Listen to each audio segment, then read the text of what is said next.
Union council بستی فوجہ میں آزاد امیدوار برائے چیئرمین ارشاد خان عمدانی نے کارنر میٹنگ سے خطاب کرتے ہوئے کہا کہ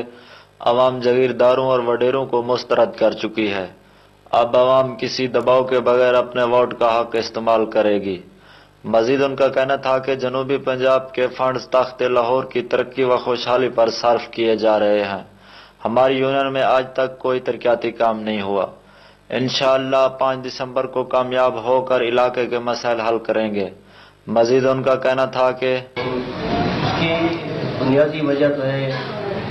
محرومیاں، آزاد امیدوار کی جیت کی بنیادی وجہ جو ہے نا یہ محرومیاں ہیں علاقے کی، جن لوگوں کے پاس یہ لوگ جاتے نہیں،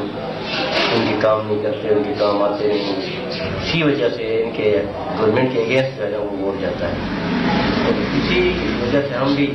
یہاں جو ہے آزاد امیدوار کی حیثیت سے الیکشن لڑ رہے ہیں اور انشاءاللہ جیت ہماری ہوگی۔ اچھا، آپ کامیاب ہو کر علاقے کے جو مسائل ہیں ان کے بارے میں آپ کیا کریں گے؟ انشاءاللہ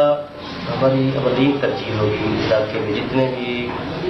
ترقیاتی کام ہوں گے، جتنے بھی غریب لوگ ہیں، غریب عوام ہے، آج تک ان لوگوں کے ساتھ کسی نے کوئی کام نہیں کیا۔ یونین کونسل میں ریکارڈ ہوا تھا کہ ہماری یونین کونسل بستی فوجہ یونین کونسل نمبر 75 میں آج تک مجھے کوئی آدمی دکھائے کوئی ترقیاتی کام، کوئی سولنگ، کوئی راستہ، کوئی کچھ بھی نہیں ہوا۔ سڑکیں ٹوٹی ہوئی ہیں، جو بھی گرانٹیں آتی ہیں سابقہ جو ناظمین تھے انہوں نے